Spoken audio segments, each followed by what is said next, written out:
Years passed, and the scars of war began to heal. The fragile truce between humanity and the Krylos grew stronger with time, though it remained delicate. Laura Bennett dedicated her life to fostering cooperation between the two species, working tirelessly to ensure that peace wasn't just a temporary ceasefire, but a lasting bond. She traveled frequently between Earth and the Krylos homeworld, meeting with leaders from both sides to address concerns and celebrate progress. Her efforts earned her respect across galaxies, making her a symbol of unity in an otherwise divided universe. The fleet of Dreadnoughts, once instruments of vengeance, now served as guardians of peace. Admiral Ryan Mitchell retired from active duty, passing command of the Invincible to Commander Jessica Monroe. Under her leadership, the fleet patrolled neutral zones, ensuring neither side violated the terms of the agreement. Though tensions occasionally flared, Monroe's calm demeanor and strategic mind helped prevent conflicts from escalating. "We're here to protect, not provoke," she often reminded her crew. It became their guiding principle. On quieter days, Monroe found herself reflecting on how far they had come since Daniel Harper's execution. The memory of his sacrifice still weighed heavily on her, but she took comfort in knowing his death hadn't been in vain. Humanity had risen above its grief, choosing hope over hatred. Even Captain Alex Rivera, whose bravery aboard the Eclipse had saved countless lives, was remembered fondly. His name joined Daniel's in history books as a reminder of what courage looked like. Back on Earth, people rebuilt their lives with renewed purpose. The technology shared by the Krylos sparked a new era of innovation, leading to breakthroughs in medicine, energy, and space exploration. Colonies thrived, no longer living in fear of alien attacks. Children grew up hearing stories of the war, not as tales of destruction, but as lessons about resilience and forgiveness. Schools taught the importance of understanding others, even those who seemed different or threatening at first glance. The Krylos, too, experienced a renaissance. With humanity's help, they restored their planet, planting crops where deserts had once stretched endlessly. Their cities, once crumbling ruins, rose again, blending old traditions with modern advancements. Slowly, trust replaced suspicion, and friendships formed where animosity had once ruled. Varnock, the elder who had negotiated the truce, became a voice for change among his people, urging them to embrace this new chapter in their history. Laura often visited the rebuilt citadel on the Krylos homeworld, standing where Daniel had made his final stand. She would sit quietly, staring out at the horizon, imagining what he might have said if he could see how far they'd come. "You always believed in second chances," she whispered one evening, tears welling in her eyes. "I hope I've done you proud." Though challenges remained, there was a sense that humanity and the Krylos were moving in the right direction. Trade routes opened between their worlds, cultural exchanges flourished, and joint missions explored uncharted regions of space. Together, they discovered wonders neither species could have imagined alone. New planets teeming with life, ancient artifacts hinting at lost civilizations, and mysteries waiting to be unraveled.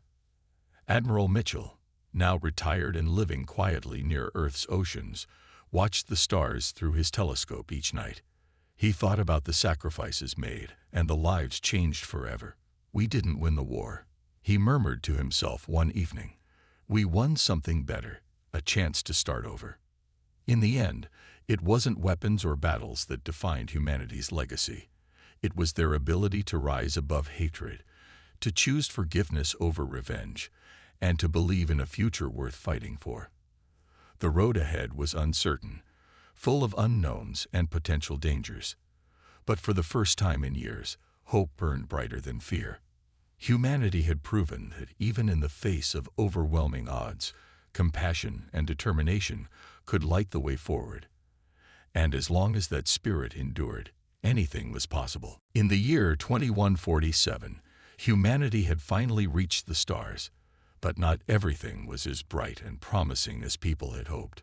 For years, Earth had been trying to make peace with an alien civilization known as the Krylos. These beings were advanced, far beyond what humans could achieve at the time, and their technology was unmatched. But instead of sharing knowledge or working together, the Krylos treated humanity like a nuisance, something to be dealt with quickly and harshly. Daniel Harper, a skilled diplomat from Earth, had spent most of his life trying to bridge the gap between humans and the Krylos. He believed that if both sides could sit down and talk, they might find common ground. Daniel wasn't just any diplomat. He was someone who genuinely cared about peace. His friends often joked that he would rather argue with aliens than eat dinner, but deep down, everyone admired him for his dedication. Laura Bennett, one of his closest friends and colleagues, always said Daniel had a heart bigger than the galaxy itself. One day, Daniel received word that the Krylos High Council had agreed to meet him on their home planet. It was a rare opportunity, and Daniel knew how important it was. If he could convince them to stop the escalating hostilities, it might save countless lives on both sides.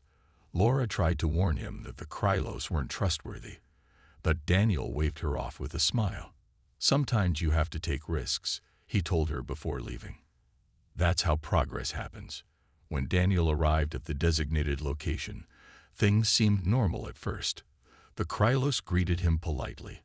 Though their tone was cold and distant, they led him into a grand hall where the High Council waited. Daniel began speaking, explaining why peace was necessary and how both civilizations could benefit from cooperation. But before he could finish, the atmosphere shifted. One of the council members stood up abruptly, accusing Daniel of spying and attempting to manipulate the Krylos. The accusation came out of nowhere, shocking even the other council members. Before anyone could intervene, guards surrounded Daniel. He tried to explain himself, insisting he had no ill intentions, but his words fell on deaf ears. Within minutes, the council sentenced him to immediate execution. There was no trial, no chance to defend himself, just a swift and brutal decision. Daniel's last words were simple: "You'll regret this." Then, in front of witnesses, he was executed.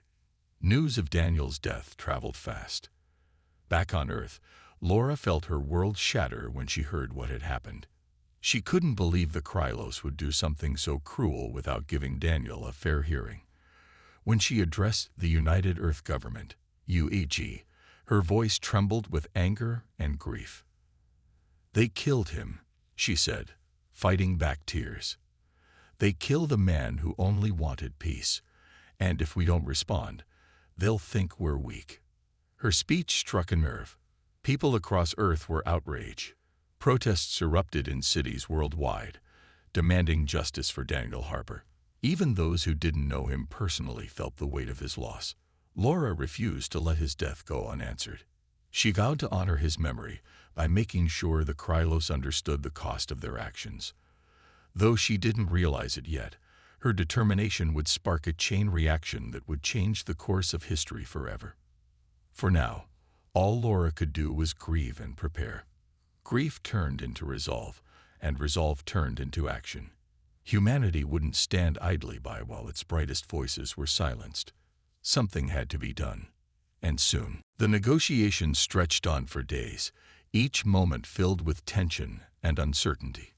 Laura Bennett sat across from the Krylos representatives in a makeshift conference room aboard the Invincible Asterisk. The air was heavy with mistrust, but Laura refused to let it derail the talks. She had come too far to give up now. Beside her, Admiral Ryan Mitchell and Commander Jessica Monroe stood watchful, ready to intervene if things turned sour. The Krylos delegation, led by an elder named Varnuk, spoke slowly and deliberately, their voices tinged with desperation. They admitted that their society had been in decline for decades, long before humanity entered the galactic stage. Overuse of resources, internal power struggles, and corruption within the High Council had left them weakened. When Daniel Harper had arrived seeking peace, the Council saw him as a threat, a symbol of change they weren't ready to accept. His execution had been a panicked attempt to maintain control, one that ultimately hastened their downfall. Laura listened carefully, absorbing every word. She knew many humans would see this as proof that the Krylos deserved punishment, not mercy. But she also understood that destroying them wouldn't bring Daniel back or make humanity safer in the long run. "If we help you," she said finally, breaking the silence, "you must agree to dismantle your military completely. No more weapons, no more ships. You'll share your technology with us, not as equals, but as partners working toward survival." Varnock hesitated, glancing at the other Krylos officials. Their faces betrayed a mix of fear and relief. After a long pause, he nodded. "We agree," he said. "Our people need food, medicine, and shelter. If you can provide these, we will do as you ask." Monroe leaned closer to Mitchell, whispering, "Do we really believe them?" Mitchell's expression remained unreadable. "We don't have much choice," he replied quietly. "If we walk away now, they'll collapse anyway. And who knows what kind of chaos that might cause." With the terms set, the human fleet began implementing the agreement. Supplies were sent to the Krylos homeworld under strict supervision, ensuring they went to civilians rather than remnants of the old regime. Engineers like William Hayes and Samantha Carter worked alongside Krylos technicians, studying their advanced systems while helping repair critical infrastructure. Slowly, life on the dying planet began to stabilize. Back on Earth, reactions to the truce were mixed. Some celebrated the end of hostilities, praising Laura and the UEG for showing compassion even after such tragedy. Others were furious, calling the decision weak and naive. Protests erupted once again, with crowds chanting slogans like "Justice for Daniel" and "No deals with monsters." Senator Roberts, who had opposed action against the Krylos from the start, seized the opportunity to criticize the UEG further. "They're letting our enemies off easy," he declared during a heated assembly session. "This isn't peace, it's surrender." Despite the backlash, Laura remained steadfast. She addressed the public directly, explaining why forgiveness was the only path forward. "We didn't fight this war to destroy the Krylos," she said. "We fought to protect ourselves and secure our future. Now we have a chance to build something better, to prove that humanity is stronger than hatred and fear. Yes, the Krylos made terrible mistakes, but punishing them won't undo the past. It's time to focus on healing for both our peoples." Admiral Mitchell echoed her sentiments during a private meeting with his officers. "I know some of you think we should finish what we started," he admitted. "But wiping out the Krylos wouldn't make us heroes. It would make us monsters. We've shown them we're willing to fight when necessary, but we've also shown we're capable of mercy. That's how civilizations grow stronger." As weeks passed, the fragile peace held. The Krylos kept their promises, dismantling their weapons and sharing knowledge that benefited humanity. In return, Earth provided aid and guidance, helping rebuild a society on the brink of collapse. Though challenges remained, there was hope for the first time in years. Laura often found herself thinking about Daniel Harper. He had believed in diplomacy, in finding common ground even with those who seemed impossible to understand. Now his legacy lived on, not through vengeance, but through reconciliation. Humanity had taken its first step toward coexistence, proving that even in the darkest moments, light could still shine through. The human fleet emerged from the Crimson Nebula battered and bruised, but their resolve burned brighter than ever. Admiral Ryan Mitchell stood on the bridge of the Invincible Asterisk, his face lined with exhaustion, but his eyes sharp with determination. They were close now, dangerously close, to the Krylos homeworld. Sensors revealed that the planet was heavily fortified, surrounded by layers of defensive ships and orbital weapons platforms. It was a daunting sight, but Mitchell knew they couldn't turn back. Humanity had come too far to give up now. As the fleet approached, Commander Jessica Monroe noticed something unusual about the Krylos defenses. "Sir," she said, pointing at the monitors, "their movements seem disorganized, like they're not working together." Mitchell frowned, studying the data. She was right. The Krylos ships weren't coordinating as effectively as they had during previous battles. Some even seemed to be firing on each other. "What's going on down there?" he muttered under his breath. Laura Bennett, who had insisted on joining the mission despite the dangers, stepped forward. "Maybe we should find out before we attack," she suggested. Her voice was calm, but her hands trembled slightly.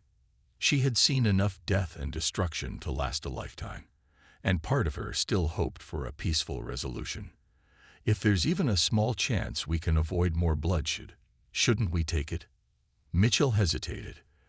Every instinct told him to press the advantage while the Krylos defenses were weakened, but Laura's words gave him pause. After a moment he nodded. "Send a message," he ordered.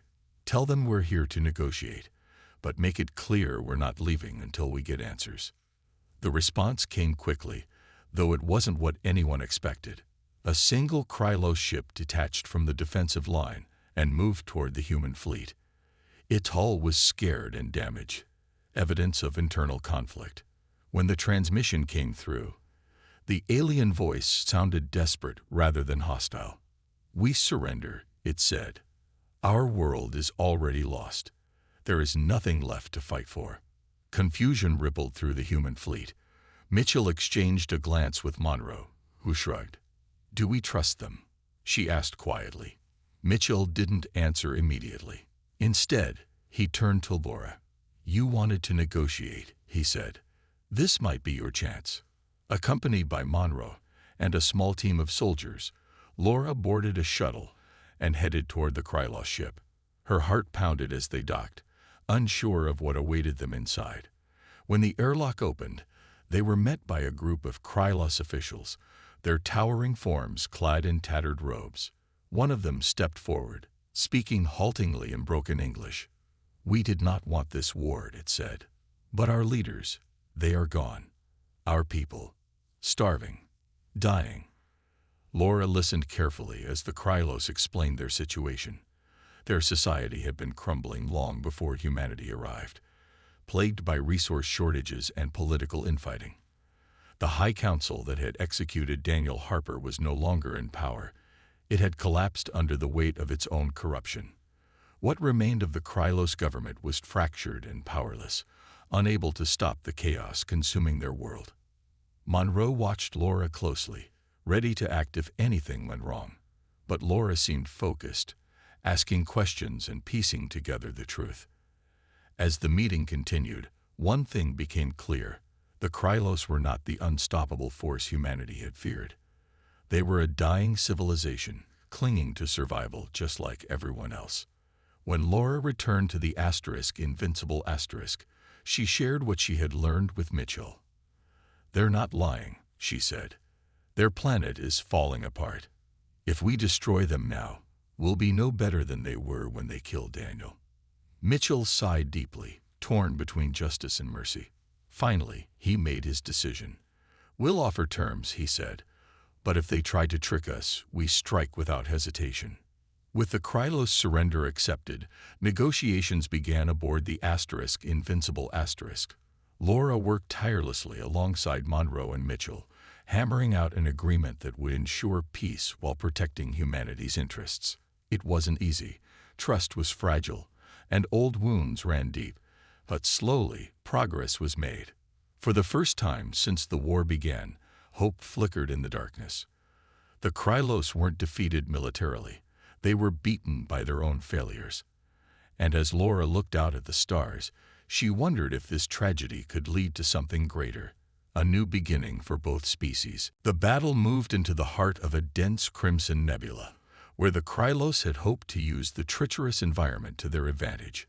The swirling clouds of gas and dust made it hard for sensors to work properly, and visibility was almost non-existent.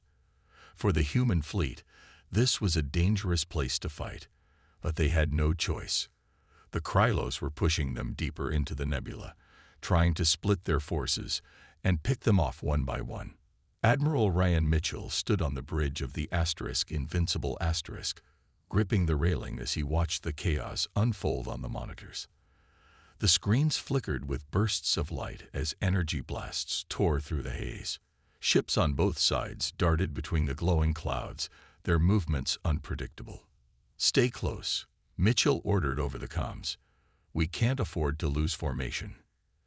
Captain Alex Rivera and his crew aboard the Eclipse fought fiercely, leading the charge against the Krylos ships. The Dreadnoughts AI worked tirelessly, adjusting tactics in real time to counter the enemy's maneuvers. Despite its size, the Eclipse moved with surprising agility, weaving through the chaos and landing precise hits on the Krylos vessels. But the enemy wasn't giving up easily. Their ships fired relentlessly, forcing Rivera's crew to stay sharp. Lieutenant Ethan Blake monitored the damage reports coming in from across the fleet. "Sir," he said to Rivera, his voice tight with urgency, "we're taking heavy fire. Shields are down to 40%. Rivera nodded grimly. "Divert all available power to the shields," he ordered, "and tell engineering to keep those cannons online. We can't stop now." As the battle dragged on, the situation grew more desperate.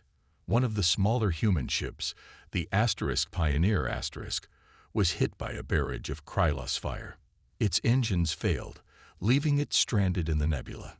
Commander Jessica Monroe, coordinating the fleet's movements from the Invincible quickly ordered 2 escort fighters to protect the damaged vessel. "Don't let them take it down," she said firmly. "We don't leave anyone behind." But the Krylos weren't just targeting ships. They were aiming to break the human spirit. A massive Krylos cruiser emerged from the haze, flanked by several smaller vessels. It unleashed a devastating attack on the Eclipse striking its engines and crippling its mobility. Alarms blared on the bridge as smoke filled the air. Captain Rivera shouted orders, trying to regain control, but it was clear the ship couldn't hold out much longer. Realizing the danger, Mitchell made a bold decision. He ordered the Invincible to move closer to the Eclipse using its own shields to protect the damaged Dreadnought. "We're not losing that ship," he said, his voice firm despite the tension. "Everyone, focus fire on that cruiser." The human fleet responded with everything they had. Plasma cannons roared to life, sending waves of energy crashing into the Krylos cruiser. The enemy ship staggered under the assault, its shields flickering and failing. Sensing an opportunity, Rivera gave one final order. "Fire everything we've got." The Eclipse unleashed its remaining firepower, hitting the cruiser with a direct strike. The alien vessel exploded in a burst of light, sending shockwaves through the nebula. Though the humans had won this round, the victory came at a cost. The Eclipse was badly damaged, and Captain Rivera knew it wouldn't survive another encounter. As he prepared to evacuate his crew, he made a difficult decision. "Set the self-destruct sequence," he told his officers. "If the Krylos try to board us, I want to make sure they don't get anything useful." His crew hesitated, but Rivera's tone left no room for argument. "Go. That's an order."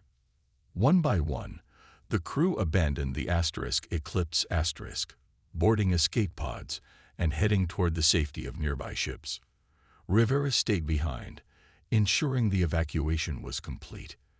As the last pod launched, he activated the self-destruct sequence and braced himself. Moments later, the Eclipse erupted in a brilliant explosion, destroying several nearby Krylos ships and clearing a path for the human fleet to retreat. Back on the Invincible Monroe watched the destruction in silence, her heart heavy with grief. Captain Rivera's sacrifice had saved countless lives, but the loss was still painful. Admiral Mitchell placed a hand on her shoulder. "He gave everything for us," he said quietly. "We'll honor him by finishing what he started." The fleet regrouped, battered but alive. Though the battle had taken its toll, the humans pressed onward, determined to reach the Krylos homeworld. They had proven they could fight and win, but the hardest part of their journey still lay ahead. Months of preparation had finally paid off. The fleet of Dreadnoughts, once just blueprints and dreams, now stood ready to face the Krylos. Admiral Ryan Mitchell stood on the bridge of the flagship Invincible his eyes scanning the rows of ships assembled before him. 12 massive dreadnoughts formed the core of the fleet, surrounded by smaller vessels, fighters, bombers, and support craft. Together, they represented humanity's last hope for survival. Commander Jessica Monroe stood nearby, her hands clasped behind her back as she watched the crew prepare for departure. She could feel the tension in the air, but also a sense of purpose. Every person aboard the Invincible Asterisk knew what was at stake. They weren't just fighting for themselves. They were fighting for Earth, for its colonies, and for future generations. Lieutenant Ethan Blake, a young officer with sharp instincts, approached Monroe and handed her a tablet displaying the final deployment plan. "All systems are green," he reported. "We're ready to move." Mitchell gave the order, and the fleet entered hyperspace, leaving Earth's orbit behind. For the first time in history, humanity was taking the fight directly to the Krylos. As the ships traveled through the vast emptiness of space, the crew tried to stay focused, but their minds wandered to what awaited them. Would the Krylos surrender, or would they meet humanity's challenge with overwhelming force? After hours of travel, the fleet emerged from hyperspace at the edge of Krylos territory. The view was breathtaking, a swirling expanse of stars and nebula. But no one had time to admire it. Sensors detected enemy ships patrolling the area, and the crew sprang into action. Captain Alex Rivera, commanding the Eclipse Asterisk, reported that the Krylos had spotted them. "They know we're here," he said over the comms.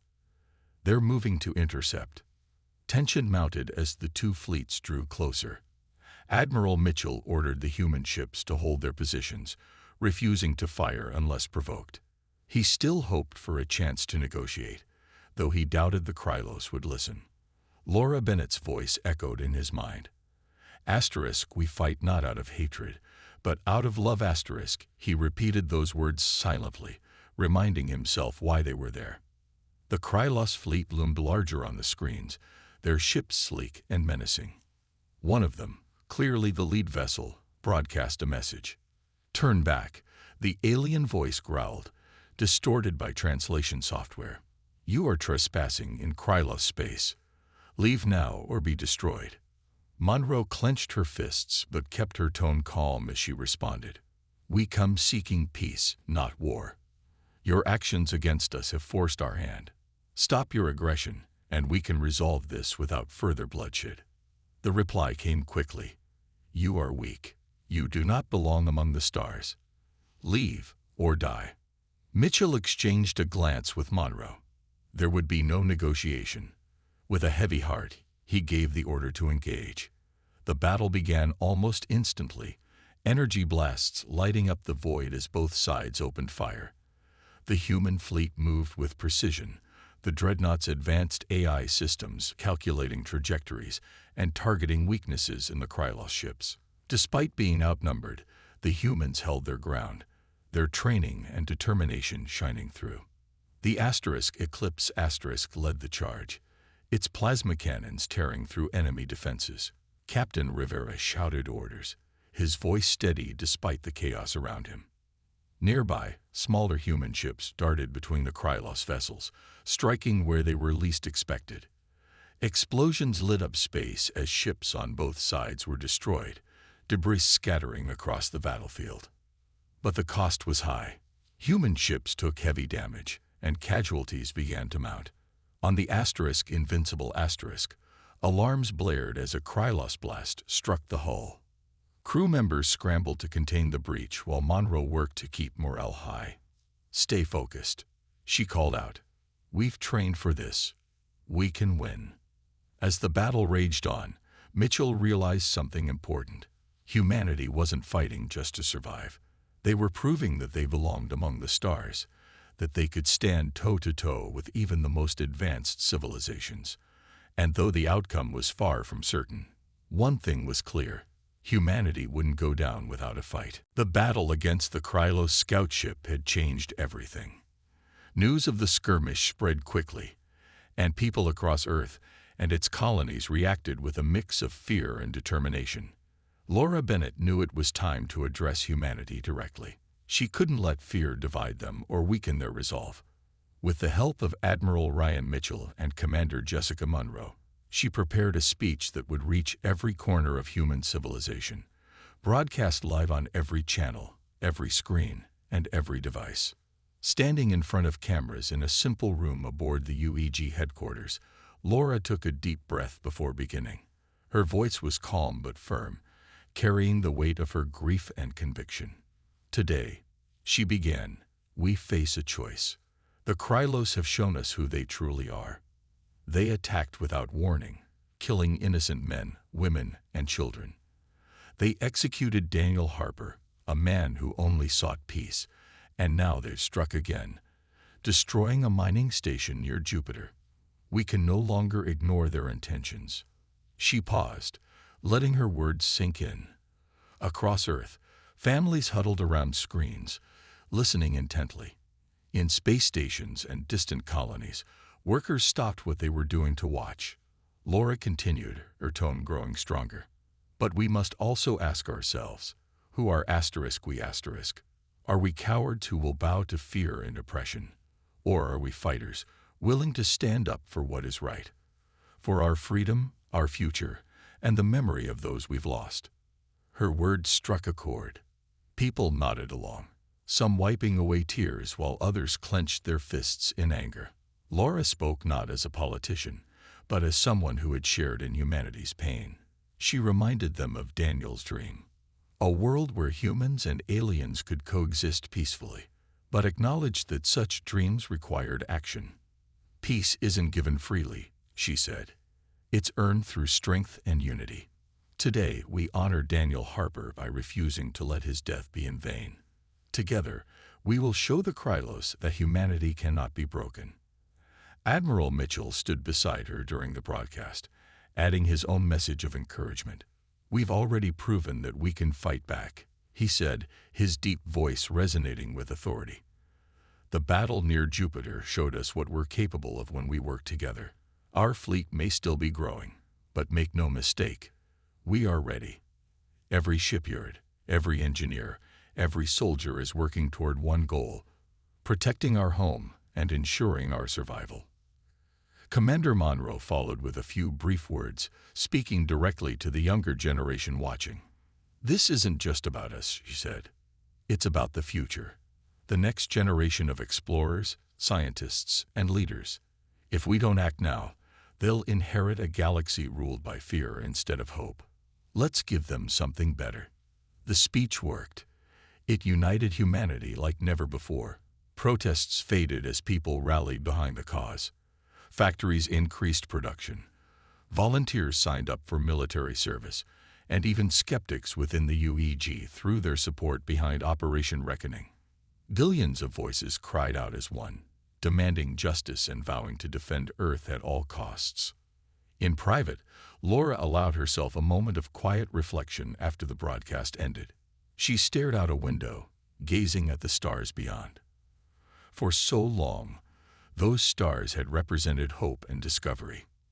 Now they also symbolized danger and uncertainty. But Laura refused to let fear consume her. Humanity had taken its first step toward standing up to the Krylos, and she believed in their ability to rise to the challenge. Admiral Mitchell joined her, leaning against the wall with his arms crossed. "You did good," he said simply. People needed to hear that.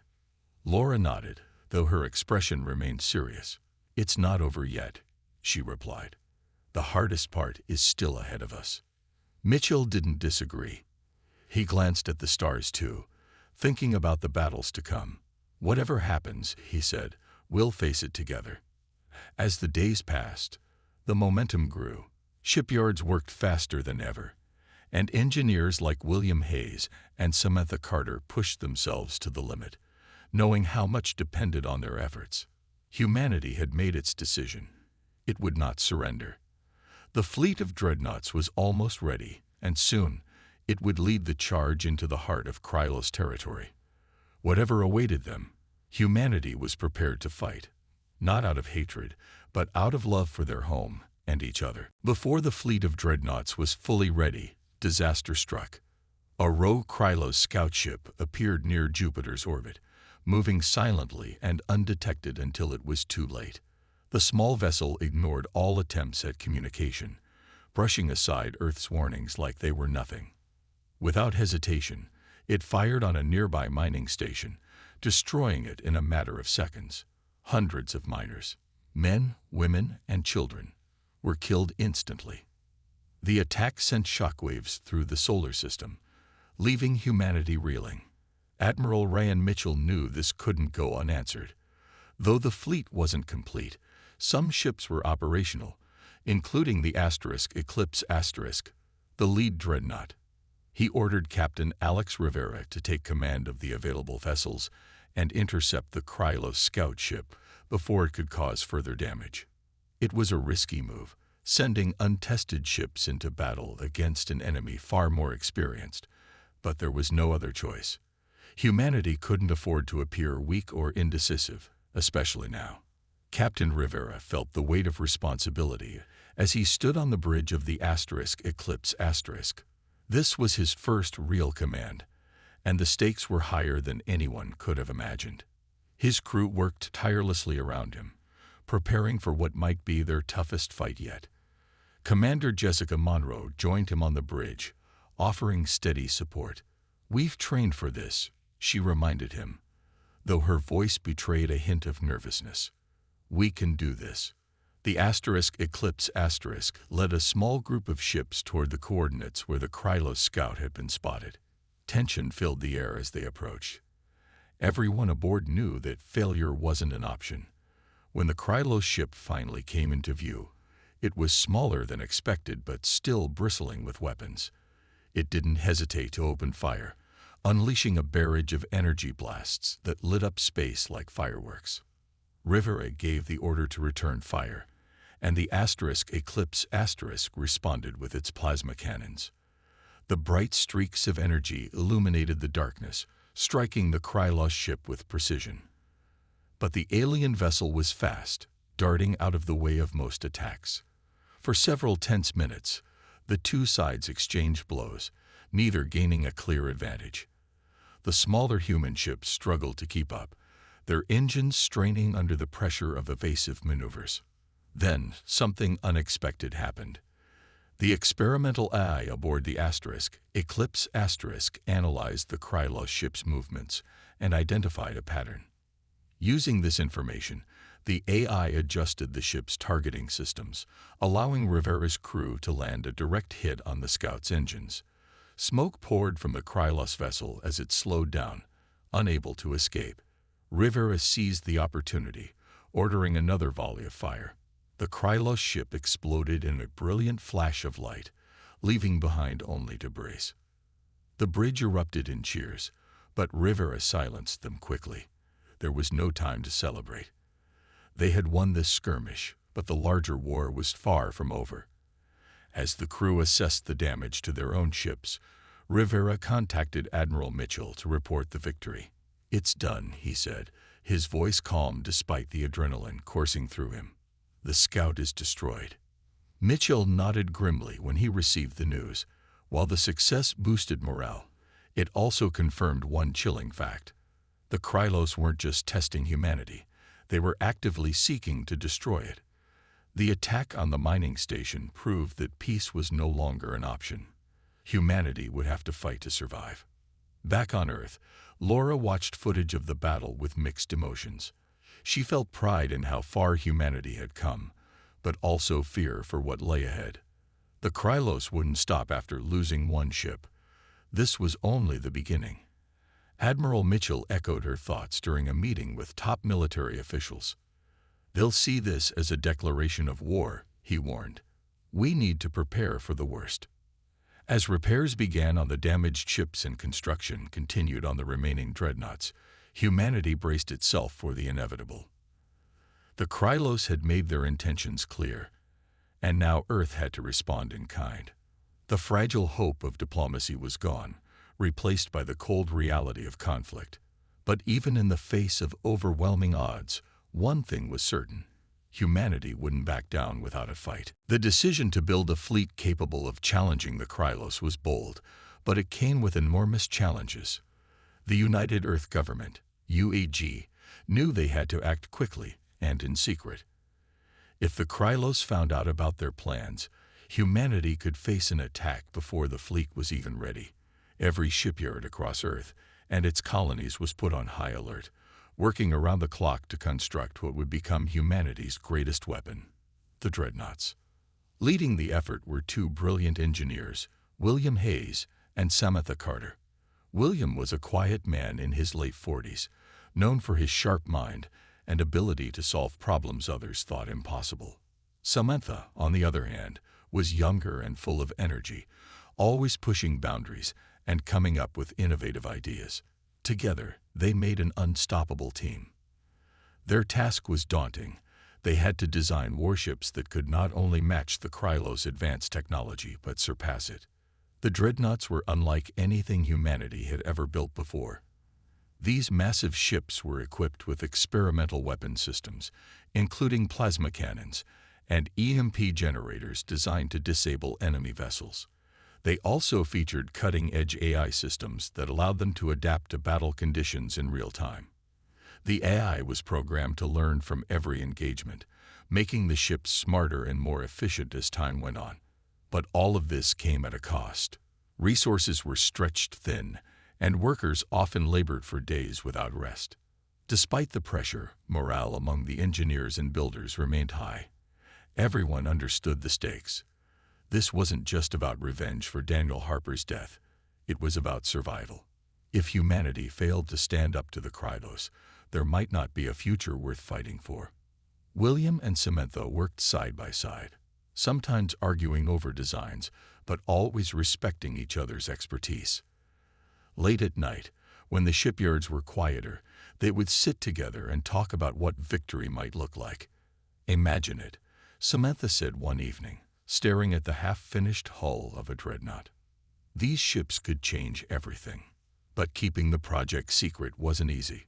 Rumors began to spread among the public, fueled by whispers from workers who couldn't keep such a massive operation under wraps. Some people panicked, fearing the Krylos would retaliate once they learned about the fleet. Others grew angry, demanding answers from the UEG. Protests erupted in cities across Earth, with crowds chanting slogans like "No more war" and "Talk, don't fight." Even within the government, dissent grew louder. Senator Roberts, who had opposed the idea from the start, publicly criticized Admiral Mitchell and Laura Bennett, accusing them of dragging humanity into a conflict it couldn't win. Admiral Mitchell didn't have time to deal with politics. He focused on ensuring the project stayed on track, visiting shipyards regularly to check progress. Commander Jessica Monroe accompanied him on many of these trips, offering support and helping to address any issues that arose. She admired Mitchell's dedication, but could see the toll it was taking on him. His hair seemed grayer than ever, and dark circles formed under his eyes from lack of sleep. Still, he refused to slow down. "We don't have the luxury of resting," he told her during one visit. "Every second counts." As weeks turned into months, the first few dreadnoughts began to take shape. The lead ship, named *Eclipse*, stood out as a symbol of hope and defiance. Its sleek design and imposing size inspired awe among those who saw it.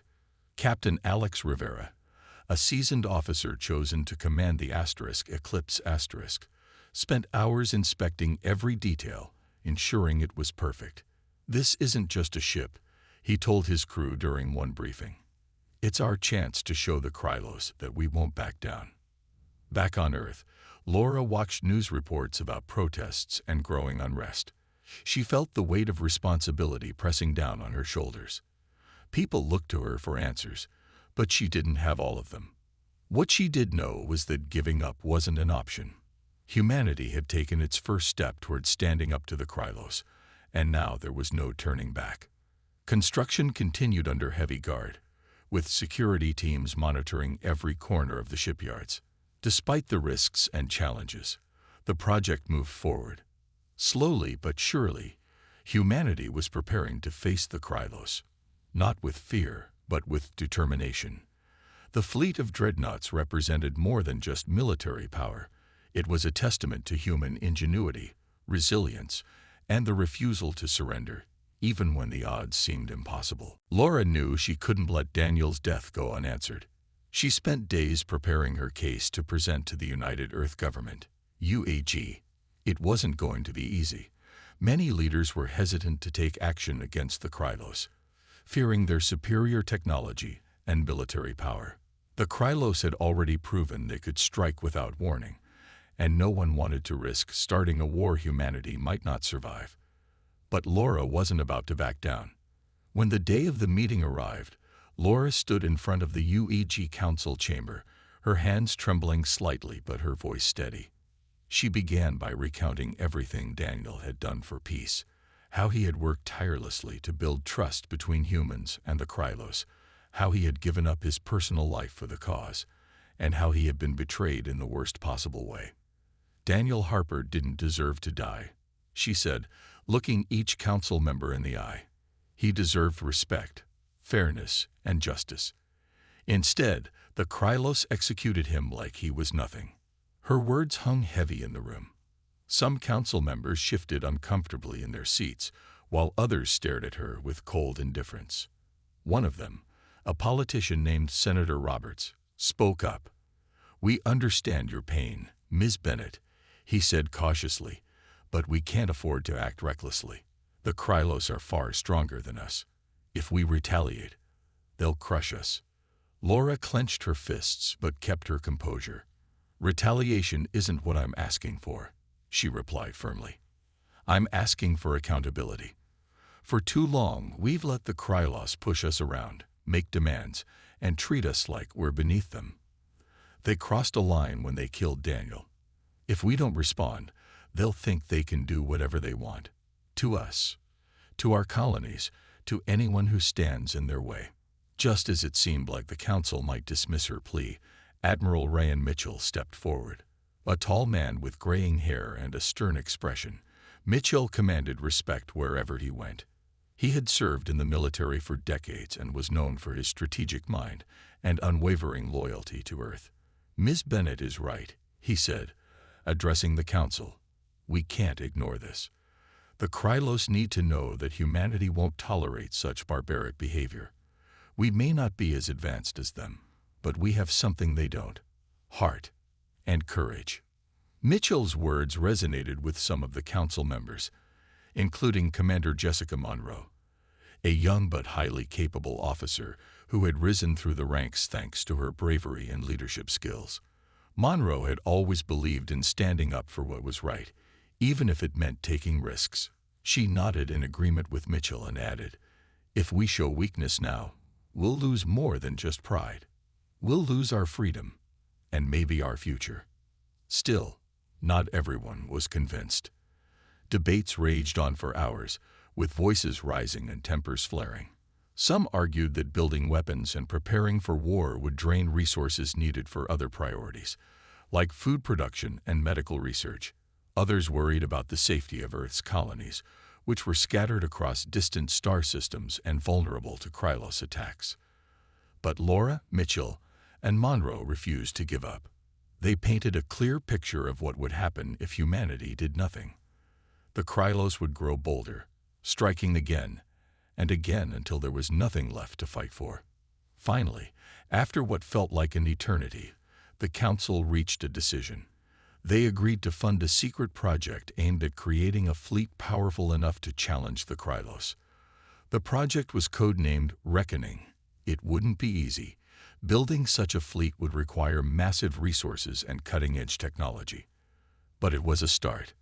Admiral Mitchell took charge of the operation, with Commander Monroe serving as his second-in-command. As the meeting ended, Laura felt a mix of relief and anxiety. Relief because they had taken the first step toward justice, and anxiety because she knew the road ahead would be difficult.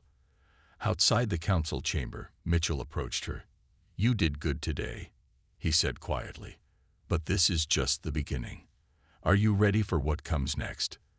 Laura looked him straight in the eye. "I have to be," she replied. "For Daniel. For all of us." With that, the wheels of destiny began turning.